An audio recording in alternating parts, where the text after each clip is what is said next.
कार्यक्रम के पुण्यार्चक हैं सीए वीरेंद्र कुमार जैन, कमल नयनी जैन, दरियागंज, नई दिल्ली। पुत्र वधु आयुष दीप्ति जैन, पौत्र देवयश जैन, पुत्री दामाद अदिति संचित जैन, दोहत्र युगम सर्वम जैन, लंदन।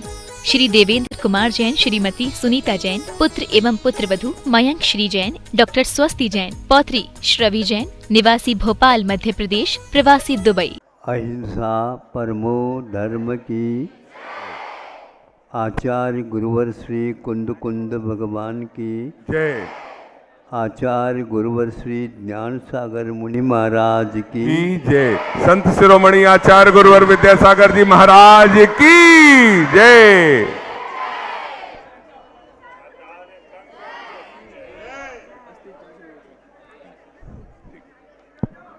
एक उदाहरण के माध्यम से हम गूढ़ पदार्थ का भी ज्ञान कर लेते हैं। वह आपके सामने है कि प्रत्येक उंगली में नाखून है। नाखून का अर्थ वैसे ही निकलता है जिसमें खून न हो उसका नाम नाखून प्रसिद्ध है। फिर भी चिकित्सा करने वाले वैद्य लोग, डॉक्टर लोग, पुराने हो नए हो आज के बने हो, बहुत दिन उनकी सेवा है, ऐसे कोई भी हो, नाखून को देख करके ही खून है क्या नहीं जांच कर दिया जाता है।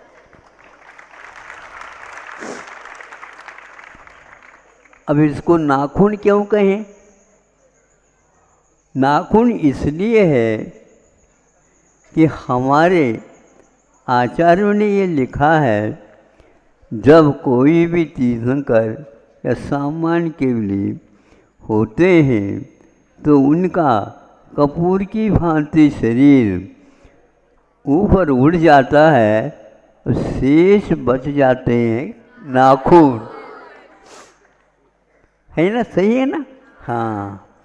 अब इसके माध्यम से हम ये सोचे जिसमें खून नहीं भी है उसको नाखून के नाम से हम जानते हैं, और डॉक्टर वगैरह भी इसी की परीक्षा करके इनके पास खून की मात्रा कितनी है, विकृत है या ठीक है, संचार ठीक होता है नहीं है, इनका कोई भी दर्शन हम आँखों से नहीं कर पाते।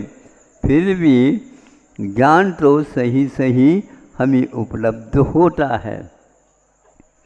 अब हम ये सोचे ये नाखून जब आप मृतक हो जाएंगे कोई भी, तो उस समय ये देखते हैं इसका रंग कैसा है, नीला नीला पड़ने लग जाता है। खून कभी नीला तो होता नहीं, खून तो कम हो या ज़्यादा हो लाल ही रहता। सामान्य व्यक्तियों की, तीर्थंकरों की विशेषता अलग है।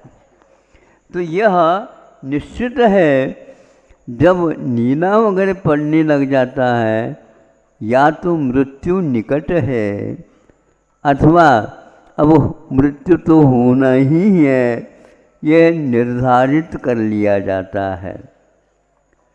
हमें हमेशा हमेशा आत्मद्रव्य को देखना चाहें तो देखने को उपलब्ध नहीं होता।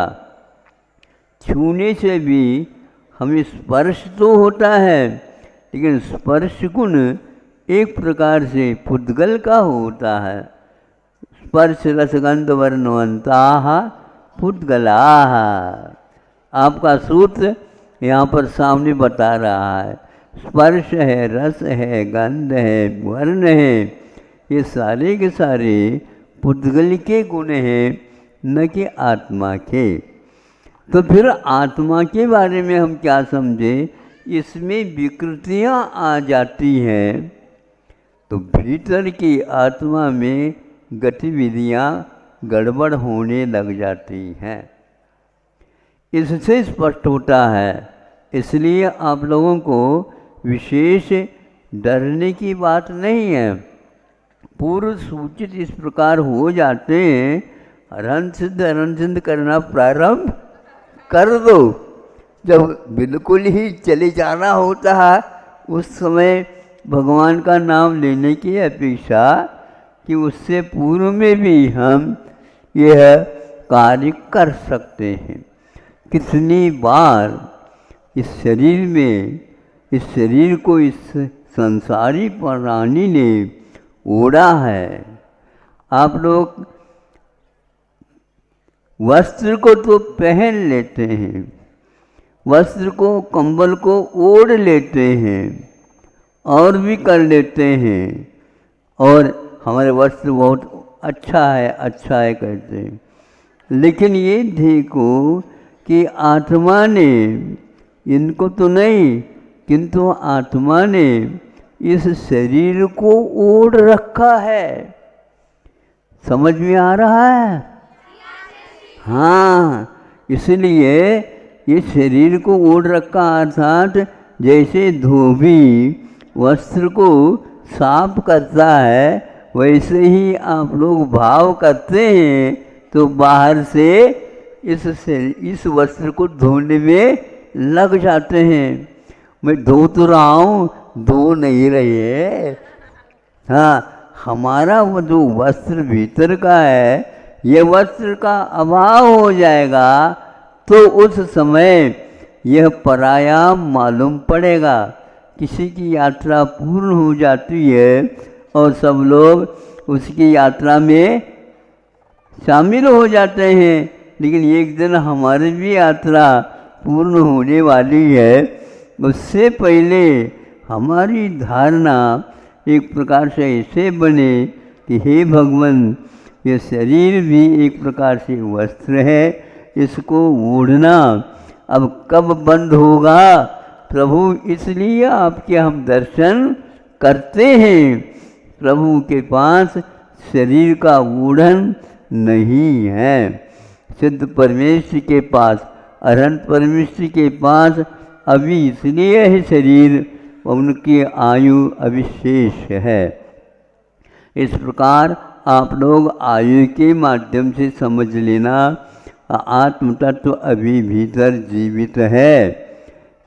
बाकी सब कुछ व्यवस्था आपके यहाँ घर की ठीक है, आयु की व्यवस्था आपके हाथ में नहीं है।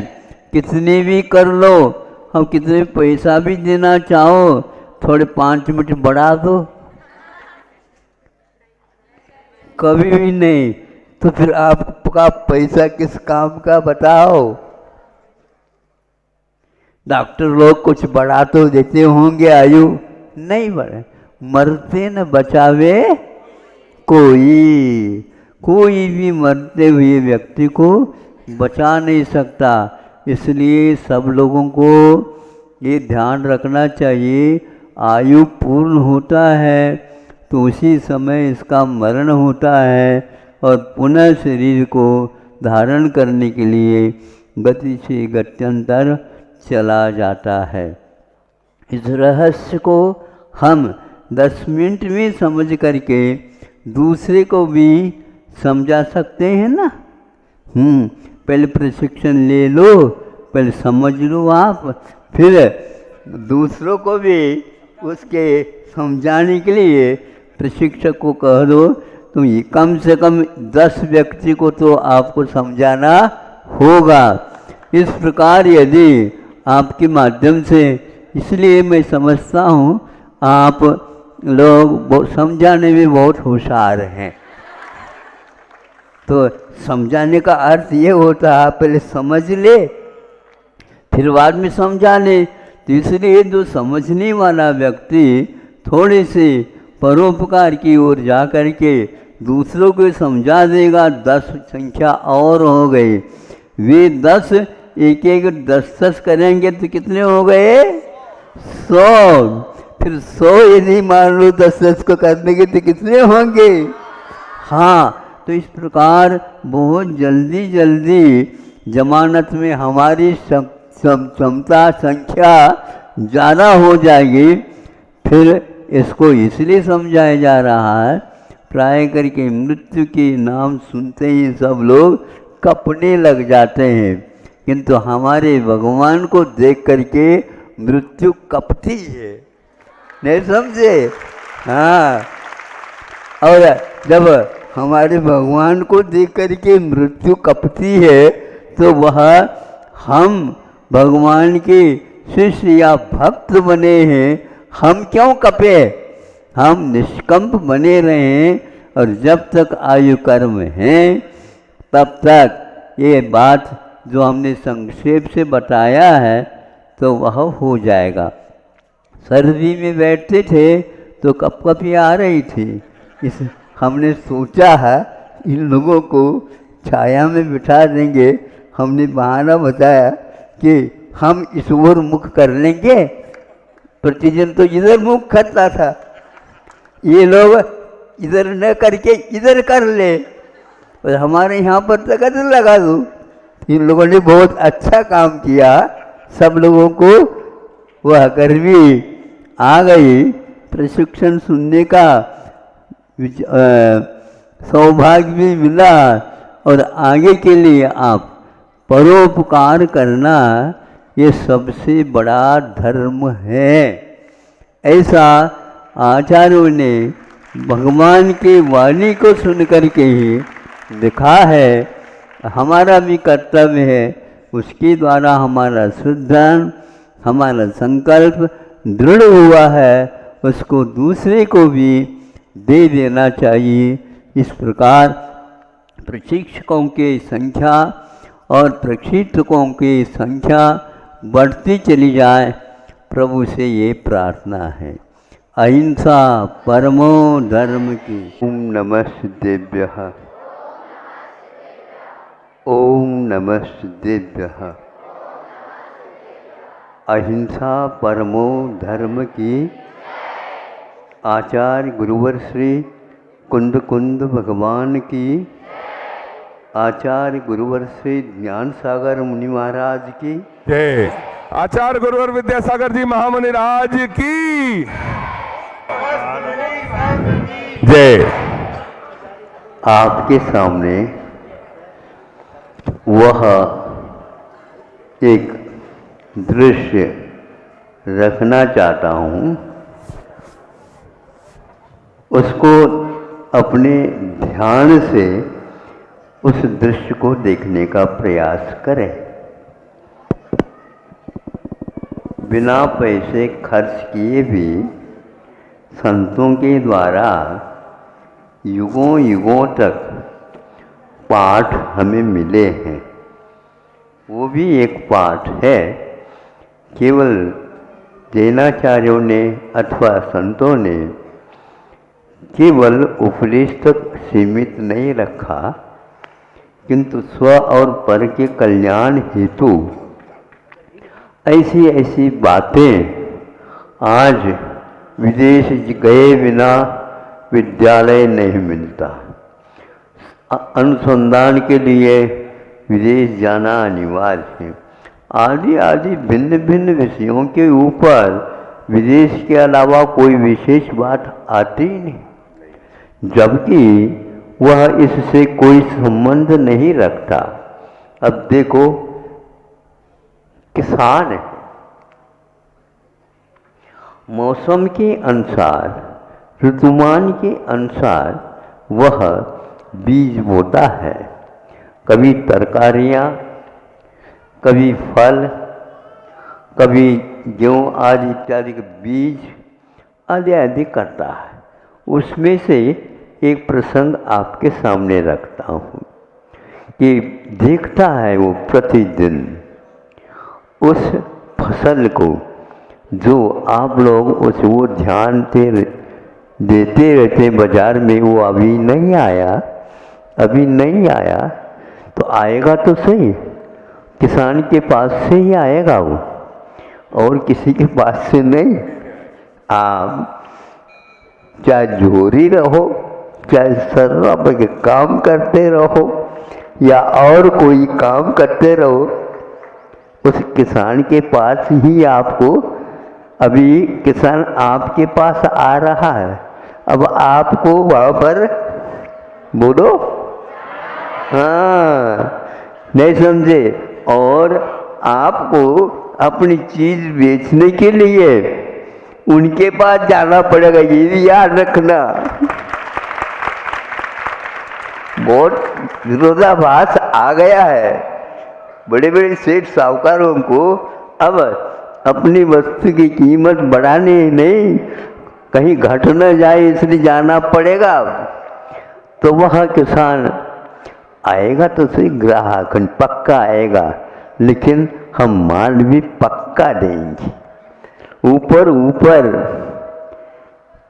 क्या बोलते हैं इसको आप लोग, एलिमिनेशन करके नहीं है, नेलिमिनेशन, और उसके ऊपर ऐसा कवर चढ़ाया जाता है, बस ये है और कोई नहीं जानता।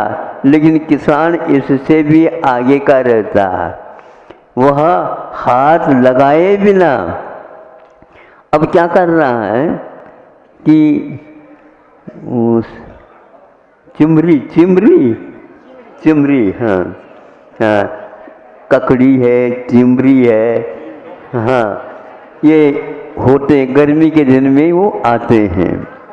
तो हाँ, तरबूजा आदि आदि, तरबूजा, कलिंदा आदि, हाँ, जो भिन्न भिन्न। अब वो क्या करता, प्रतिदिन किसकी संगति का किसके ऊपर प्रभाव पड़ रहा है,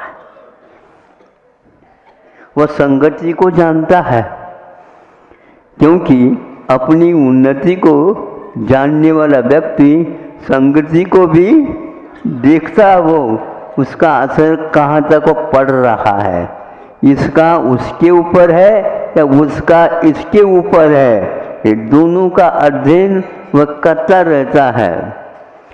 अब वह भिन्न भिन्न जो पकाव की ओर आ रहे हैं, उनको जो चिमरी वगैरह, कलिंदा वगैरह पकाव की ओर गए हैं, तो उनको जो पक गया है, सुगंधी अब फूटने वाली है और ग्राहक का ध्यान उसी ओर है, तो इस प्रकार उस कलिंदा या चिरमरी इत्यादि को उस जो पका है, पकने की ओर है, उसके पास रखता है।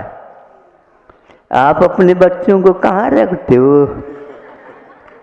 सुन करके ऐसा लगता है, नहीं समझे, ये लोग दुर्जनों की संख्या बढ़ा रहे हैं। अन्यथा नहीं लेना, ऐसे कटु शब्द का उपयोग मैं नहीं करता, लेकिन सर्वत्र वही देखने में मिल रहा है, तो मैं क्या कर सकता। हमारे ऋषियों ने जो ग्रंथ निकाले हैं, लिखे हैं, उनका भी तो मैं देश देशांतर प्रवास कराना चाहूँगा। आप नहीं सही, लेकिन हमें विदेशी लोग बहुत मिलते हैं और घंटों तक डूब जाते हैं। इसके पीछे क्या विज्ञान है? तो यही विज्ञान है। तो इसके लिए कहावत क्या हुआ, अरे खरबूजा के रंग को देखकर खरबूजा बदल जाता है।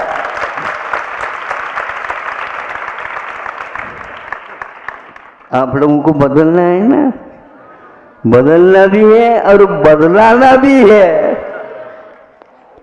बदलाने का अर्थ बदला लेना नहीं होता, अच्छाई की ओर उसे ले जाने के लिए वो उपक्रम है। उसमें यदि हमारी कमियां हैं, उन कमियों को दूर करेंगे, लेकिन सामने वाले युग को बदलना, आसमान फिर भी हम छू सकते हैं, लेकिन यह नहीं छुआ जा सकता। तो करता करता हुआ अपनी वह खरबूजा को उन्होंने इतना समृद्ध बनाया, ये खेत से दूसरे खेत तक वह महक चली जा रही है और इसमें कुछ संदेह नहीं, वह महक उस किसान के कसरत का फल है, लेन देन देख रेख का ये फल है और सद्भावना का फल है।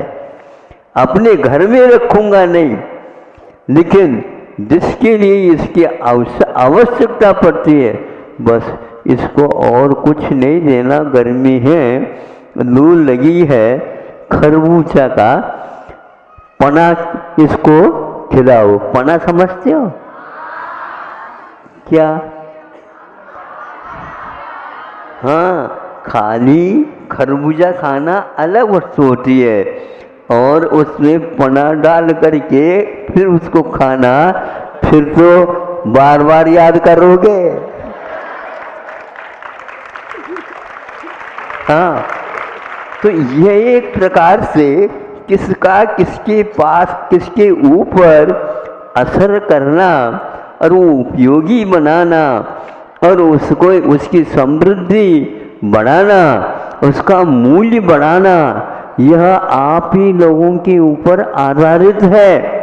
जहाँ कहीं भी आप बेचना चाहो उसका मूल्य नहीं बढ़ता, किंतु मूल्यवान गुणवत्ता रूपपूर्ण अपने घर में यदि वह माल बनता है, वस्तु बनती है तो देश विदेश तक पहुंच जाए।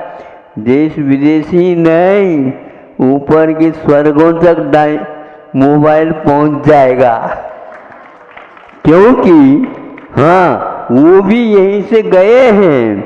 हमने अपने काल में यह इसका उपभोग नहीं किया, इसलिए वहाँ जाना पड़ेगा। यदि गर्मी लगी है तो ध्यान रखना, सौधर्मेंद्र भी कहता है शक्रोपी त्रक्राय रोचते। ये संस्कृत कहावत है। हाँ, क्या है? उक्ति है। उक्ति कहते शक्र मैंने सौधर्मेंद्र को भी तक्र मैंने क्या छाछ बहुत रुचता है। स्वप्नों में भी उसको छाछ दिखता है, क्योंकि गर्मी के दिनों में छाछ का प्रयोग करने से फिर चाय को भुला सकते हो। नहीं समझे?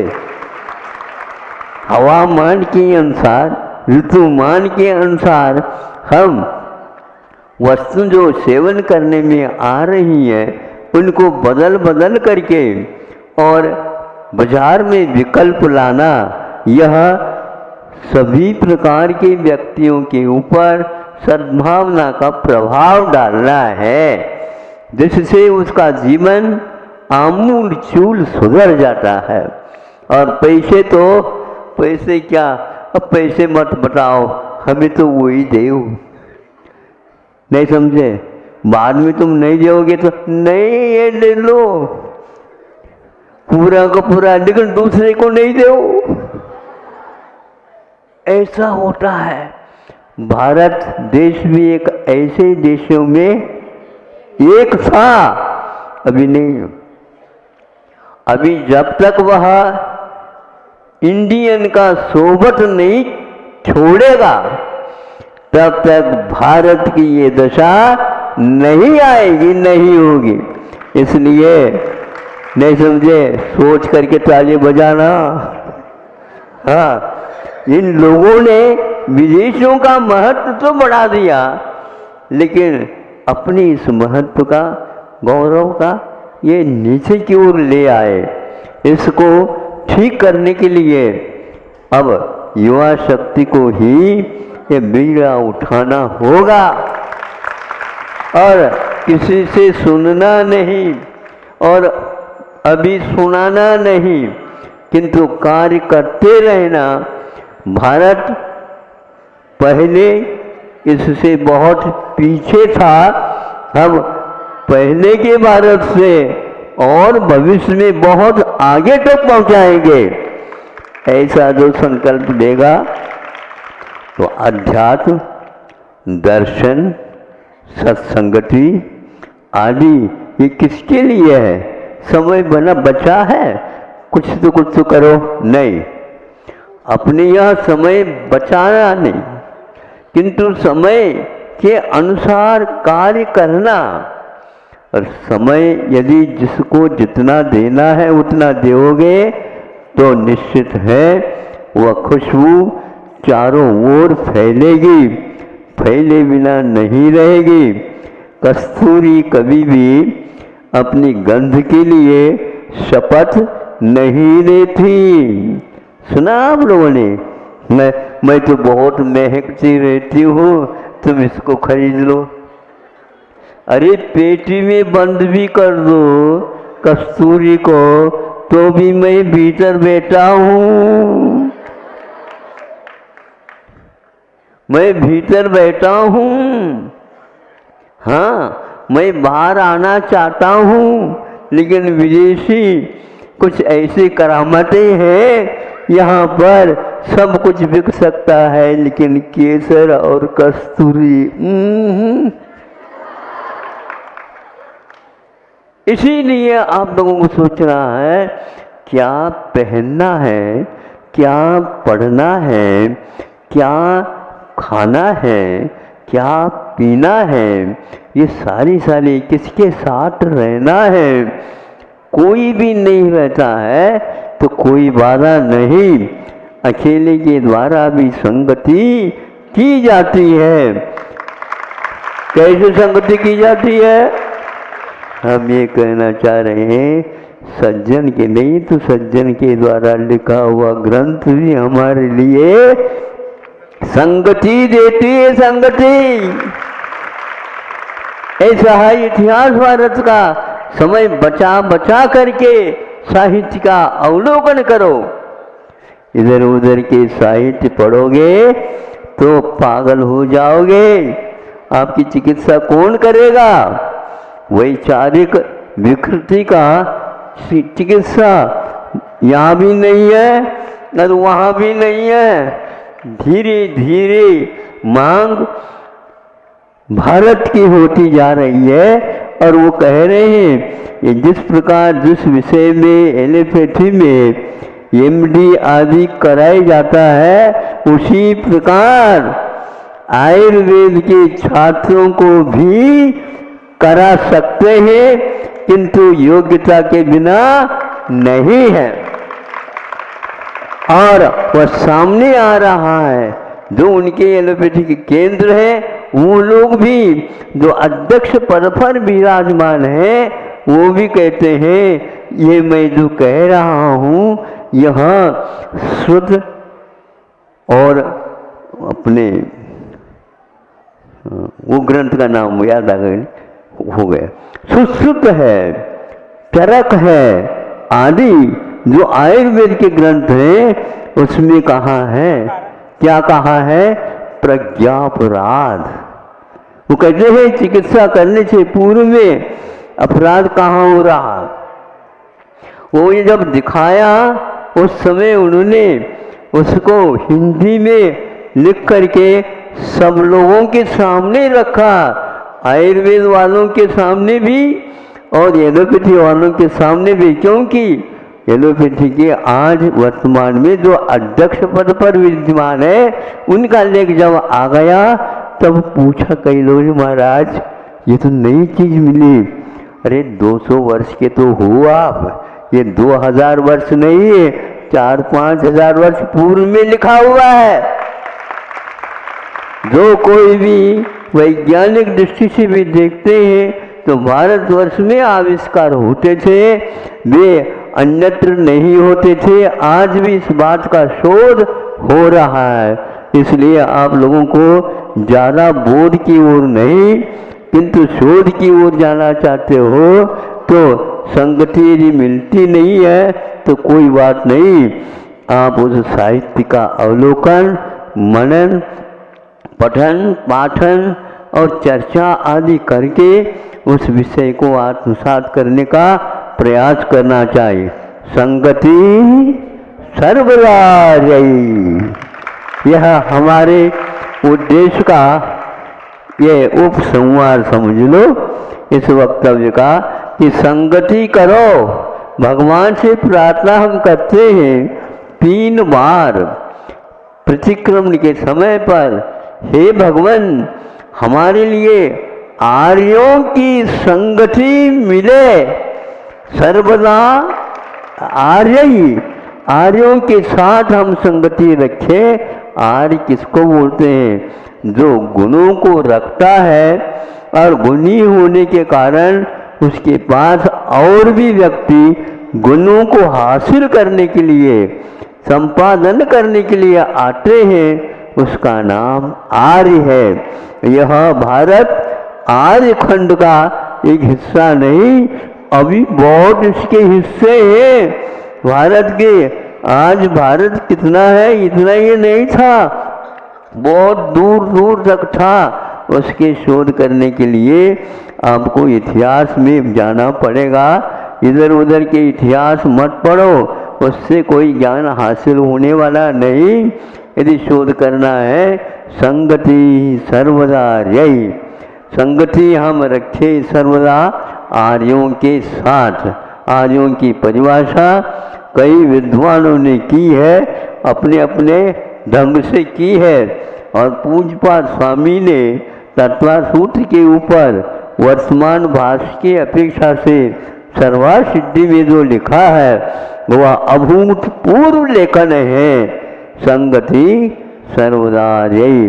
भगवान मैं कुछ नहीं जाता कि संगति हमारी आर्यों के साथ हो, आर्यों के कृतियों के साथ हो, जो आर्य बनने जा रहे हैं उनके साथ हो, ताकि हमारा भी खरबूजा रंग बदल जाए।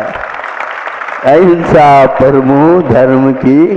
ओम नमस्तेभ्यः, ओम नमस्तेभ्यः, ओम नमस्तेभ्यः। अहिंसा परमो धर्म की जय। आचार्य गुरुवर श्री कुंद कुंद भगवान की जय। आचार्य गुरुवर श्री ज्ञान सागर मुनि महाराज की। आप लोगों को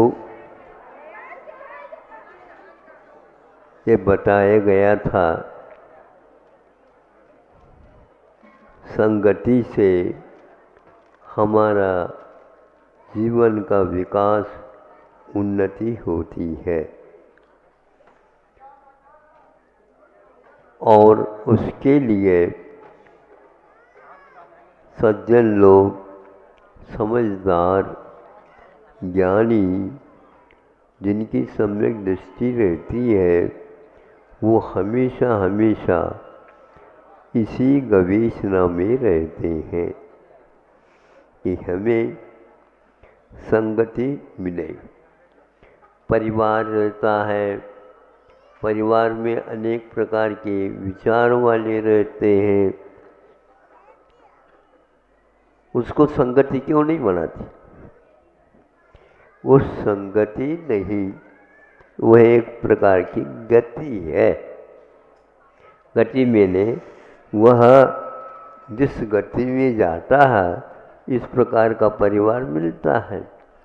तो परिवार को संगति के रूप में न लेकर के वह अलग विषय बनता, तो बीच में आप क्या करते हैं? मित्रता का एक संबंध रखते हैं। मित्र एक प्रकार से परिवार का सदस्य नहीं रहता, किंतु मित्र के कारण परिवार के द्वारा जो काम हो सकता है, लेकिन वो न हो करके मित्र के द्वारा काम हो जाता है।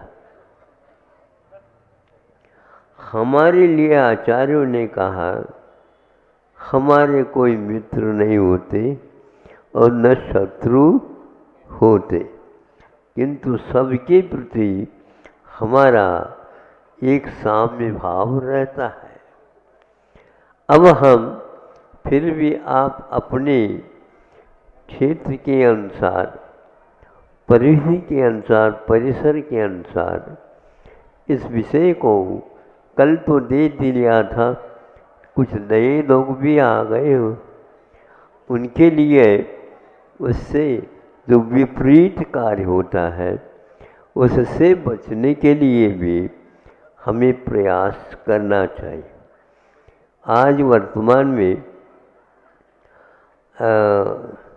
एक हवाई चली है जो एक प्रकार से प्रदूषण के कारण अनेक भिन्न भिन्न प्रकार के रोग हो जाते हैं। उससे बचने के लिए भी विद्वान लोग आप लोगों को विशेष रूप से प्रेरणा देते हैं। इन वस्तुओं से आप बचिए जिसके द्वारा आपके शरीर में जो ऊर्जा है वह आहत न हो, विकृत न हो, उसमें कमी न आए। इस प्रकार के सावधानी रखने के लिए आपको विशेष रूप से प्रेरणा देते हैं। उसी प्रकार जहाँ पर हम सत्कार्य कर रहे हैं वहाँ पर भी इस प्रकार की संभावना बनी रहती है, उससे बाधा न हो। हम तो इतने बड़े बड़े उपसर्ग आदि सहन करने की क्षमता नहीं रखते, इसलिए आचार्य कहते हैं कि फिर भी अपने परिणामों को सुधारने के लिए संगति आवश्यक है। तो वह संगति से विपरीत आज एक उदाहरण के माध्यम से मैं आपके सामने विषय रख लूँगा, ताकि उदाहरण के माध्यम से रखा हुआ विषय आप लोगों के दिमाग में जीवन के अंत तक बना रह सकता है। नहीं भी रहे फिर भी उदाहरण याद आते ही महाराज जी ने ये उदाहरण दिया था और उसके द्वारा हमारा काम बहुत अच्छा हुआ है। अब देखो आप लोग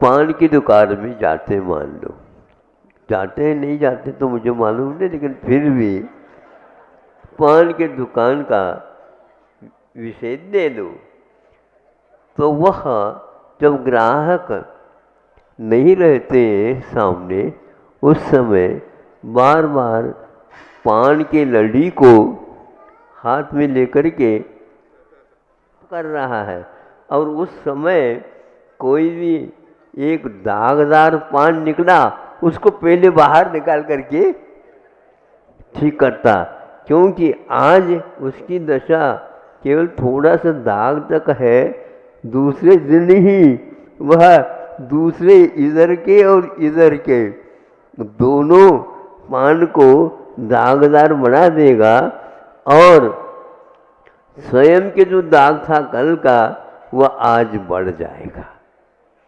इसलिए वह पान को आप दूर करने के लिए कहा गया है।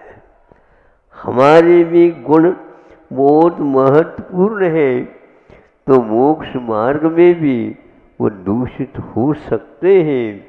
इसलिए आचार्यों ने कहा है कि इससे आप बचिए। संगति सर्वदा रही, इसी प्रकार दोषवादी से बोलो। तो यह दोषों से बचने के लिए, गुणों के संकलन करने के लिए हमेशा हमेशा हम लोगों को प्रेरित करते हैं, उपदेश दे देते हैं, बीच बीच में संकेत देते रहते हैं। उन संकेतों के द्वारा हमें दिशा बोध मिला हुआ हो तो दृढ़ होता है, नहीं मिला हो तो वह उत्पन्न होता है। इस प्रकार हमें हमेशा हमेशा गुणों की ओर दृष्टि रखेंगे। ये तो रखते हैं, लेकिन संसार में गुण कम नहीं है, बहुत सारे हैं, लेकिन प्राय करके हमारी दृष्टि दोषों की ओर ही ज़्यादा जाती है, दोषों की ओर ही ज़्यादा जाती, सहज रूप से जाती है। सफ़ेद वस्त्र है और एक स्थान पर उसमें एक काला धब्बा लगा है, समझ में आ गई ना? तो इतना सफ़ेद वस्त्र है, धोती है, उस ओर दृष्टि नहीं जा रही है, और ये छोटा सा धब्बा है उसकी ओर पहले चली जाते है ना। सहज ये बिल्कुल गुण की राशि राशि है, उस ओर दृष्टि नहीं जाती, किंतु उस धब्बे की ओर अवश्य जाती है। आचार्यों ने कहा कोई बात नहीं, तुम इसी से काम ले लो, इससे बचो, हमारे वस्त्र में कहीं दाग न लग जाए, इससे बचो। तो दोष को भी ध्यान रखने से, दोष से बचने का जो संकल्प है वह हमारा दृढ़ होता है, और उसके साथ साथ गुणों का अपने आप ही अवलोकन होने लग जाता है। मोक्ष मार्ग में ये बहुत अवसर है और बहुत दुर्लभता है। इन दुर्लभताओं के बारे में हम कुछ नहीं कह सकते, यह दुर्लभ है। दुर्लभ का अर्थ ये होता है मिलता मिलता भी नहीं मिले, दिखता दिखता भी वह नहीं दिखे, सुनते सुनते हुए भी अच्छाइयाँ वो सुनने में नहीं आती। तो बार बार हम प्रयास करने के उपरांत इसमें सफल नहीं हो पाते, लेकिन सफल हमेशा हमेशा नहीं हो, ऐसा नहीं है। गुरुत्वाकर्षण तो मैं नहीं मानता, लेकिन फिर भी विज्ञान ने कहा है गुरुत्वाकर्षण होता है। गुरुत्वाकर्षण क्या है? जैसे मान लो वह गिरने का काम, चल रहे हैं और गिर जाते हैं, ये काय के लिए? ये गुरुत्वाकर्षण का कारण है। ठोकर लग करके गिरना तो वह गुरुत्वाकर्षण नहीं हाँ, किंतु संतुलन बिगड़ जाना ये है। अब यदि आप चलते चलते अभ्यस्त हो गए, अब आप गुरुत्वाकर्षण अपनी ओर ले लिए, अब गिरेंगे नहीं। अब ऐसा करो, साइकिल के ऊपर बैठो, देखेंगे है? साइकिल के ऊपर कैसे बैठे? और उसमें भी 2 ही पहिया है, 4 पहिया या 3 पहिया हो तो फिर भी ठीक था। कैसे करें? नहीं आ जाएगा। कैसे आ जाएगा? गिराना चाहो क्या? नहीं, मैं पीछे पकड़ूंगा। नहीं समझे? चलाओ। तो वो उसके कहने से, मित्र के कहने से बैठ जाता है, घच पकड़ लेना। घच तो नहीं पकड़ा जाएगा, बहुत ज़्यादा पकड़ूंगा तो तुम चला नहीं पाओगे। कैसे चलते हैं? तो धीरे धीरे उसके पैर घूमने लगे, और हैंडल तो है ना हाथ में अच्छे रखना, सामने देखना, मेरी ओर न देखना। इस प्रकार 2-3 दिन उसको बचने से बच गया, कि गिरा नहीं वो। अब 2-3 दिन के बाद अपने आप ही थोड़ा थोड़ा छोड़ता हुआ पीछे वाला मित्र जब उसके सामने आ गया, अब वो गुरुत्वाकर्षण गिरना कहाँ चला गया मुझे बताओ? हाँ, इसलिए शुरुआत में गुरुत्वाकर्षण होता है, बाद में स्वयं गुरु बन जाता है। वो ऐसा गिरेगा नहीं वो। इसलिए आप लोग बहुत दूर दूर से आए हैं। आपका गुरुत्वाकर्षण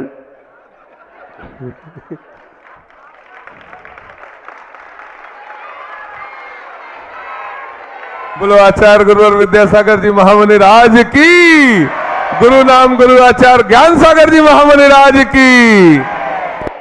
तो वहां गिर नहीं सकता। चतुर्मास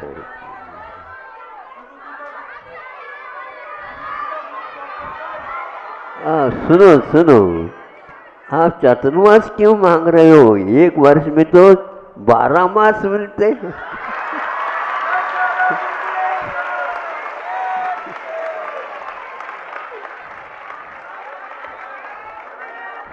इसलिए हमारे हमारे गुरुओं ने हमें मोक्ष मार्ग में, अभी वर्तमान में है ही नहीं, ग्रंथों में लिखी हुई गाथाएं उनकी हैं, और एक बात देख लेते हैं तो हमारा संतुलन कायम रह जाता है।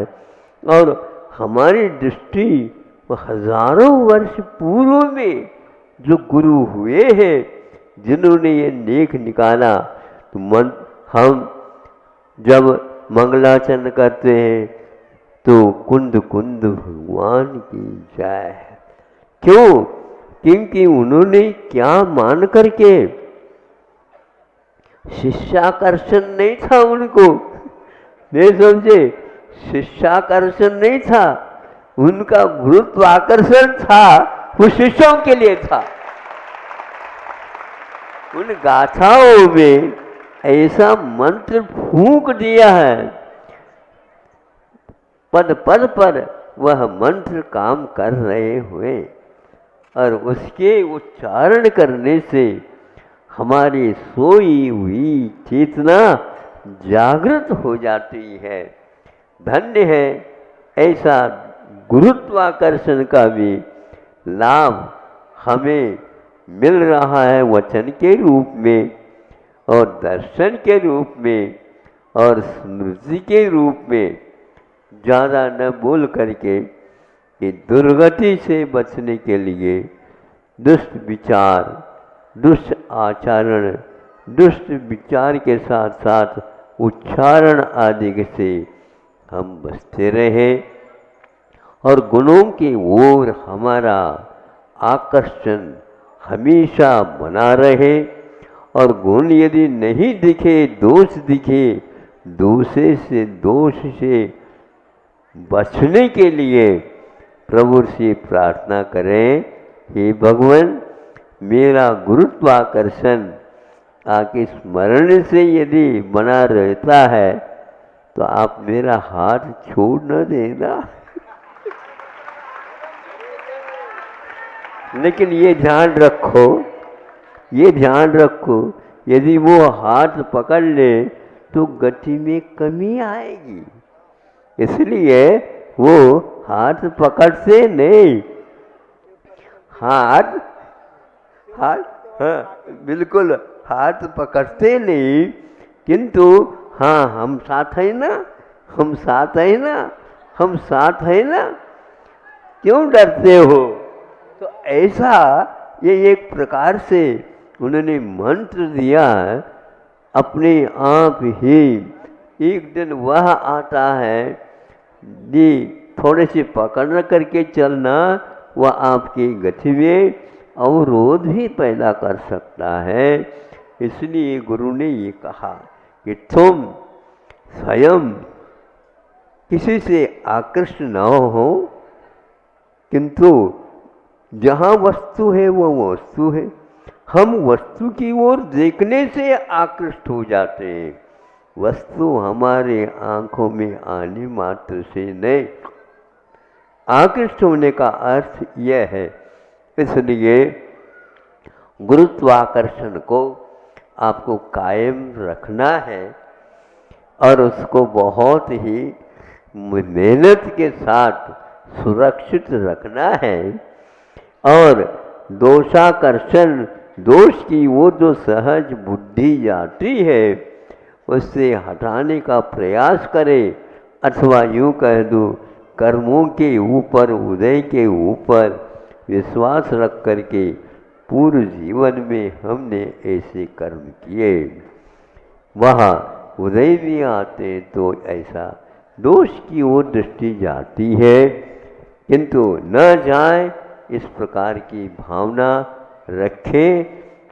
भगवान बेटे हैं, अनंतानंत बेटे हैं, किंतु हमारे दृष्टिगोचर नहीं होते। लेकिन एकांत से नहीं, हमारा यदि श्रद्धान है क्या नहीं, है ना? हाँ, यदि मान लो समय शिखर जी जा नहीं पाए किसी एक कारण वजह से, वो जो गए हैं उन्हीं के लिए भी कह दिया भैया मैं नहीं आ सकता, हमारे तरफ से भी भूरी भूरी नमस्तु समझा देना। तो इस प्रकार करके और यहीं के बेटे बेटे नमो लोए सब साहूना, इस प्रकार ये नहीं आता क्या? ये श्रद्धान का विषय है। इस गुरुत्वाकर्षण को कोई भी फेल कर ही नहीं सकता। आप ही यदि छोड़ना चाहें तो बात अलग है। ऐसा यह गुरुत्वाकर्षण बहुत दुर्लभ से मिला है। दोषवादी से मौनम, दोषों से हम मौन रहे और दूर रहे और प्रभु से कहें कि प्रभु आपका स्मरण मुझे प्राण प्रयाण क्षणे, जब प्राणों का पूर्णतः निकलने का अवसर आता उस समय में भी मैं जैसे आज आपको याद कर रहा हूँ वैसे ही आप उस समय मुझे गाफिल नहीं होने देना और आपका स्मरण मुझे हो जाए, आ जाए, इस प्रकार मेरी बुद्धि बनी रहे। अहिंसा परमो धर्म की। इस कार्यक्रम के पुण्यार्चक थे सीए वीरेंद्र कुमार जैन, कमल नयनी जैन, दरियागंज नई दिल्ली। पुत्र पुत्रवधु आयुष दीप्ति जैन, पौत्र देवयश जैन, पुत्री दामाद अदिति संचित जैन, दोहत्र युगम सर्वम जैन, लंदन। श्री देवेंद्र कुमार जैन, श्रीमती सुनीता जैन, पुत्र एवं पुत्रवधु मयंक श्री जैन, डॉक्टर स्वस्ति जैन, पौत्री श्रवी जैन, निवासी भोपाल मध्य प्रदेश, प्रवासी दुबई।